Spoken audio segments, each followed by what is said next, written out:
충주 외곽에 위치한 작은 마을, 그곳엔 아무도 살지 않는 오래된 폐가가 있습니다.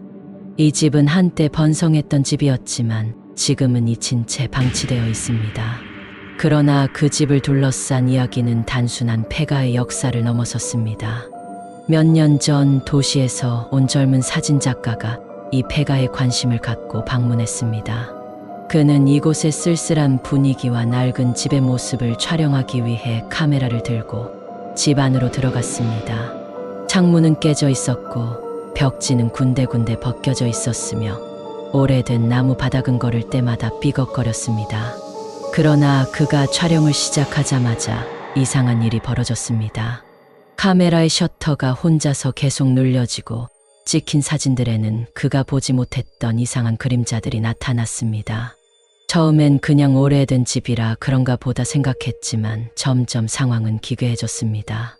카메라 화면에 그가 서 있던 자리가 아니라 마치 다른 누군가가 집 안을 돌아다니는 것 같은 모습이 찍혀 있었습니다.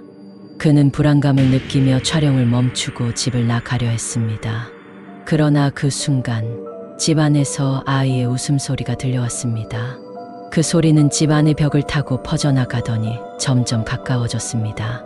그는 소리의 출처를 찾으려 주위를 둘러보았지만 눈에 보이는 건 없었습니다. 그제야 그는 이곳이 단순한 폐가가 아님을 깨닫기 시작했습니다. 급히 집을 빠져나온 그는 자신이 찍은 사진들을 확인하기 시작했습니다. 그런데 사진들에는 끔찍한 장면들이 담겨 있었습니다. 아무도 없는 거실 한가운데 서 있는 여자아이의 모습, 뒤돌아 서 있는 노인의 형체, 그리고 창문 밖에서 그를 응시하는 수많은 시선들이 사진 속에 담겨 있었습니다. 충격을 받은 그는 곧바로 그 집을 떠나 다시는 그곳에 돌아가지 않았습니다. 하지만 그가 집으로 돌아온 후에도 기이한 일들은 계속되었습니다.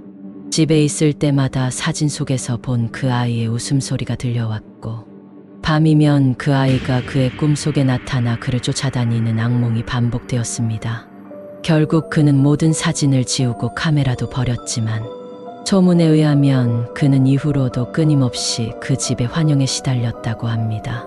그리고 그 폐가를 찾아온 사람들 중 몇몇은 비슷한 경험을 했다고 전해집니다. 충주의 그 집은 지금도 마을 사람들 사이에서 금기시되는 장소로 아무도 그곳에 가까이 가지 않습니다.